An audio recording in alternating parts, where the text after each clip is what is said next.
Hi, good evening. Welcome to the Lifestyle Lecture with me, Rob. Tonight, we're going to be talking a bit about aerobic training and anaerobic training. So grab yourself a drink of water, tune in.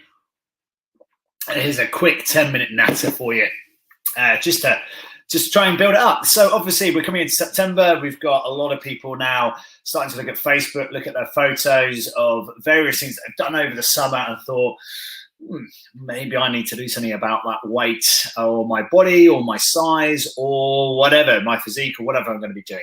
Okay, so that brings us on to what kind of training you're going to do. So an awful lot of benefits of doing some strength training, doing some cardiovascular training and doing some anaerobic training. But what do they all mean? So anaerobic training is training without the use of oxygen. So high intensity interval training where you're using up the glycogen at the muscles nice and quick. So glycogen is the free ready muscle energy that's going to get used up in training. Aerobic training is using oxygen, and we tend to find this in about our 55 to 70% max heart rate training zones. And that's where we're going to be finding we're going to be burning quite a lot of our fat stores around of our body. And then we've got our strength training where we're going to be building up the strength of our muscles. And the idea of that is it increases the mitochondrial build, which is the mitochondria, the muscle powerhouses of our body. And we're trying to increase the number of those in our body and the effectiveness of it.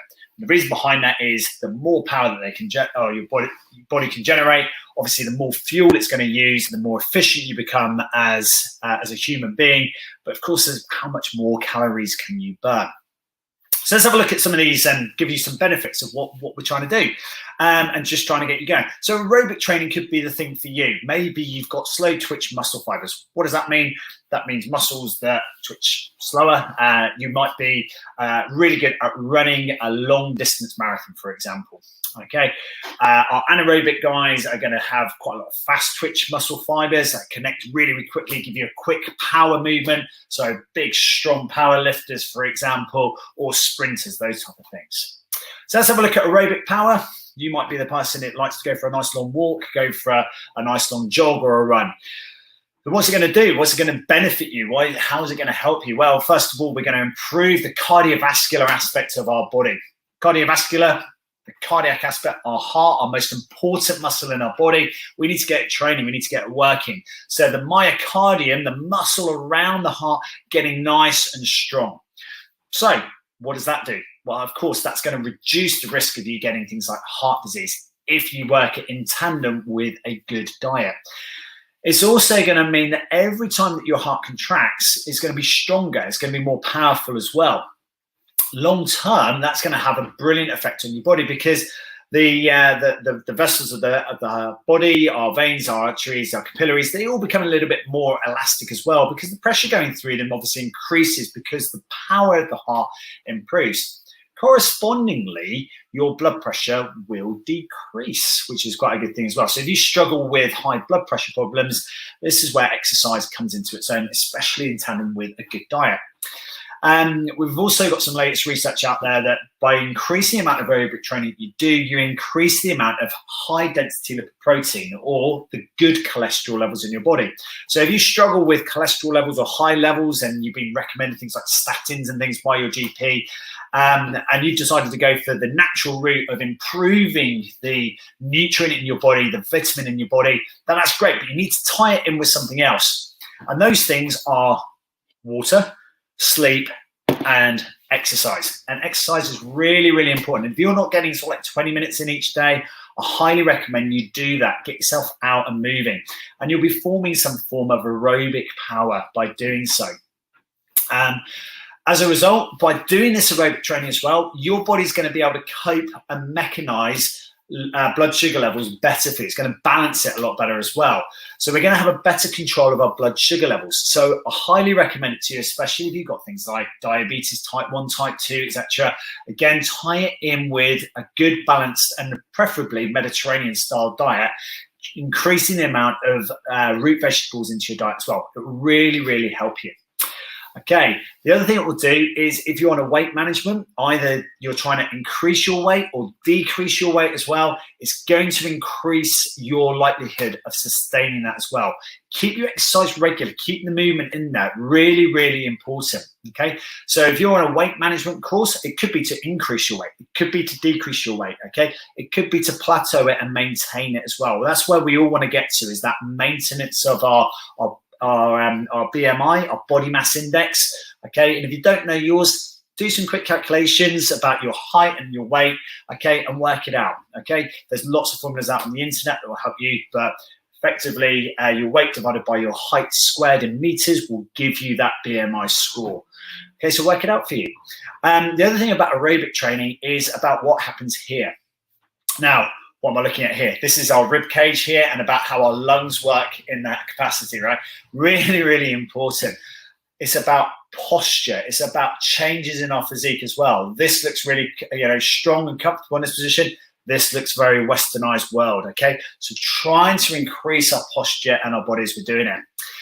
And the final thing that you'll find is that your heart tends to have a much better life, okay? The resting heart rate of people who regularly do exercise tends to be lower. People who regularly train aerobically as well will find they've got a resting heart rate that's going to be kind of bradycardic, i.e. a resting heart rate of 60 beats per minute or less. And if you've got that, you're in a great position with your life. So a bit of a recap. Is going to improve your cardio, trying to improve your aerobic training, okay? You'll improve your cardiovascular system, so your heart and lungs are going to work so much better, okay? You're going to decrease your risk of heart disease. You're going to lower your blood pressure. You're going to increase the high-density lipoprotein, i.e. the good cholesterol within our body. Don't forget, we need good cholesterol in our bodies, okay? It's going to help you maintain your blood sugar levels better. It's going to assist us in our weight management. It's going to improve our lung capacity and our posture, and it's going to decrease your resting heart rate. What more do you really want in your life? I mean, that's just superb about everything you need. So how can we build in the strength training with it as well? Well, think about everything you need to do in your body. Your major muscle groups tend to be in your lower body, okay? So our quads, our hamstring, our glutes, and then coming up into our backs, or like our latissimus dorsi, the big wing muscle here. Stronger we can make those, brilliant. Because the stronger you make those, the more mitochondria you get built up into our muscles, the more they contract, the more they're going to be using up energy within our system. Guess what? You're going to have an improved basal metabolic rate. As a result, what basal metabolic rate is if you stayed in bed all day and did nothing, you will burn calories. Why? Because your body's still regenerating. You're breathing, hopefully. You're sleeping, you're moving, everything. You've got little movements all over your body. They need energy to be able to do it. So the stronger you can make your body, the better. Really, really good for you. Okay, so let's have a look about anaerobic training. Okay, so anaerobic training, this is where we're training without the use of oxygen. Okay, so we're really, really powering up the body. A lot of power movements here, things like burpees, lunges, power lunges. So I just taught a half an hour HIIT training session. They're so, so good for us. Okay, so what we're looking at doing here is increasing that strength. So we're increasing our bone strength by doing it, because lots of impact onto our bones and our joints if it's done safe, relevant, and effective, hence this ticker tape down here. Keep all the exercises relevant and safe and relevant for you to do your training. Okay, so it's going to improve that bone density. It's going to increase the synovial fluid increase into those joints, which is the shock absorber into your joints. It's going to make you better. What's all the point of all that? Well, again, we now look back to our aerobic training. Well, we get an improvement in our weight maintenance as well. Our body goes, do I want to be carrying this weight? Do I want to be training like this? And also, when you consider it as well, consider where you've done a large amount of exercise, okay? Try not to concentrate too much on your Fitbit scores. Yeah, that's a real bad area to go into, okay?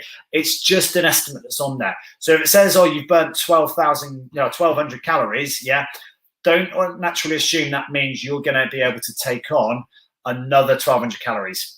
Don't think of it that way, okay? They will always overestimate it. And also, by increasing your amount of calorie intake as a result of it, guess what's going to happen? You're going to gain weight, okay? So make sure that you're in the right balance of your energy there. So that's a real good tip. By working plyometric training, you've got things that are going to be safe and relevant for you, okay? So you might not go knee to floor on a lunge to be able to jump up. So keep the range of movement there that's going to be suitable for you. Because as you work more and more through anaerobic training, you're going to be working harder. You're going to work more intense in a short period of time. Got a frog in my throat. Let me drink some water. So as a result, you are going to increase your power. You're going to boost your metabolism. You're going to improve your lactic threshold. What that means is as you exercise, you release something called lactate into your body, okay, or lactic acid into your body. It's about how your body can cope with that. Now, over time, if that lactic acid gets too much, which is normally, if you're fit and active, about 90% of your maximum heart rate, if that lactic acid gets too much, your body starts to go, you're not running anymore. We're going to bring you down to a walk so we can dissipate that level down to a safe level, okay? So that's what happens. Now, that's great. The fitter you become, the more you can respond well to that. So i.e. the amount of lactate that's released in the first place, i.e. you're improving your quality of your diet, you're increasing the amount of water, etc. You're not releasing as many hydrogen atoms into that part of the bloodstream as quickly and as relevantly. So increase your fitness by doing your aerobic training, building up into your anaerobic and building up your strength. Really, really good ways of increasing your metabolism. In other words, how many calories you burn every single day. Okay, and as we get older and moving through, people get this belief in their head that actually, well, you know, my body will slow down naturally. Yeah, your body will, but only if you allow it to. And I think that's the key part here. It will decrease over time, don't get me wrong. But if you allow it to diminish and go off a cliff, that's your problem. You can change that and increase your benefit to your body. In fact, I know people that have got to their mid-70s and 80s who are fitter and stronger than they were in their 30s, yeah, because they've never achieved their levels. So can you push yourself up? Can you push through that lactic threshold? Can you go a little bit harder with your training? Keeping it safe, relevant, and effective, yeah? Keeping it relevant to you, keeping it safe to you, yeah? Get it going in that way and you'll find it. With all of these things, strength training, aerobic training, anaerobic training, you're going to find one massive improvement in your body. And that is the fight against depression. A fight against mental health problems. You're going to get more endorphin release. You're going to get more dopamine release into your body. You're going to feel better for it. And with all of this and with everyone that I train, it's exactly the same message that I get out to that. There's some people come in and they go, I want to lose 4 stone in weight. Do you? Or do you want to feel better? Do you want to feel top dollar every day when you wake up and go out in the world? Yeah, I guarantee it's the latter. You know, being overweight might not be a problem for you because of your somatotype and how you are, but guaranteed you can improve your fitness. You're going to reduce that feeling of depression in your life as well. It's going to give you more goals. It's going to give you more self-worth, more value. Yeah. It's going to make you less self-critical in a negative way, but self-critical in a positive way to help you drive forward to get better. And all of these are brilliant things in your life. So go for it. All of them are going to give you a reduction in the risk of disease, and all of them are going to help you protect your joints and make yourself fitter and stronger. So in summary, yeah, aerobic training, anaerobic training, strength training, whatever you choose, go get it done. Go for it, yeah? And some people go to me, oh, Rob, you know, I need to be smashing HIIT 5 days a week. Do you? Do you really? Maybe you do need to do it maybe once a week, you know, but maybe that Pilates class that's burning you 150 calories every half an hour, or say 300, 400 calories every hour, is doing more for your posture and your benefit of your body than doing a HIIT training session for 45 minutes, smashing your body and not being able to walk for 5 days. If you could do the Pilates for 6-7 days of the week and you're really improving the flexibility and movement of your body, well, you multiply the numbers through over the week, you could be burning sort of like 2,000 calories quite easily by doing that. Whereas your HIIT training session, it's maybe burning you 400 calories in that 45 minutes and you can't walk for 2 days, you know, or 4 days, whatever it is, you might find that you've only burnt maybe 900 calories because you've only managed to do 2 sessions. It comes down to this bottom ticker tape again. Keep it all safe, relevant, effective for you. Enjoy your training, get the most out of it, and push your limits to how you want to gain your benefits in your body. So consult a good practitioner, consult your good personal trainer, consult the guys that are going to help you with your training. So a bit of a recap on your anaerobic: increasing your bone strength and density, improvement in your joint flexibility and movement. It's going to promote your weight management. It's going to increase your body power. It's going to boost your metabolism. It's going to improve your lactate threshold. It's going to help you fight your depression. It's going to help you risk of disease to reduce. Cardiac output's going to improve. Your heart's going to feel better. You're going to protect the joints as well.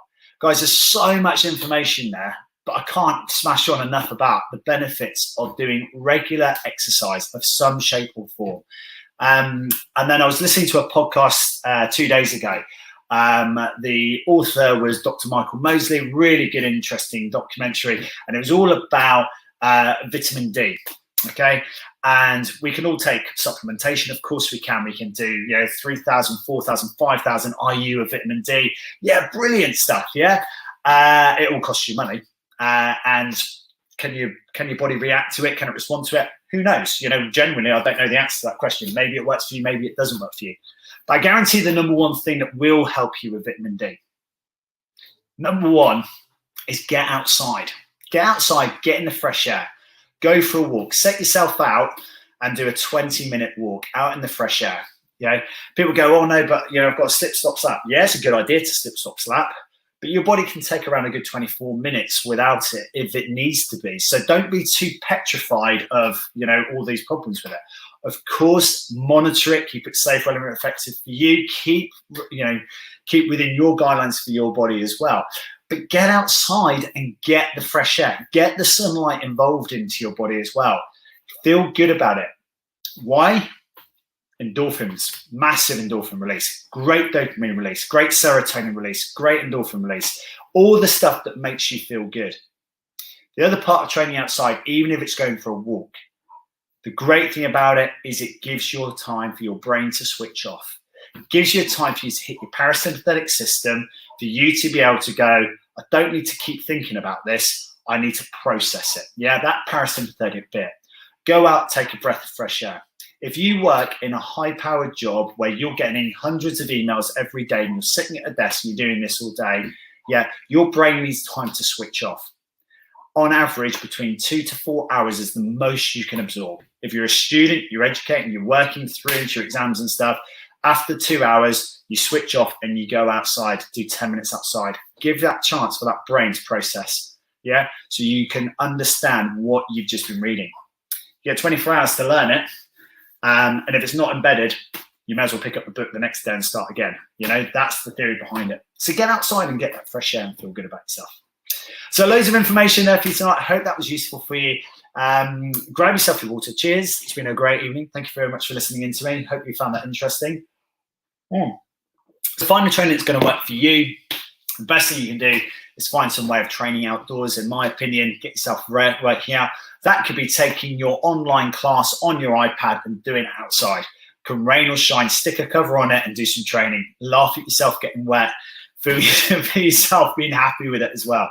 You're a body and an organism that's designed to get wet. That's why we have showers and stuff, But you're designed to get wet. Have a laugh with it and enjoy it and make yourself feel a bit more vulnerable to the elements of the world and everything else. Get out there and train. You'll get better results. I guarantee it.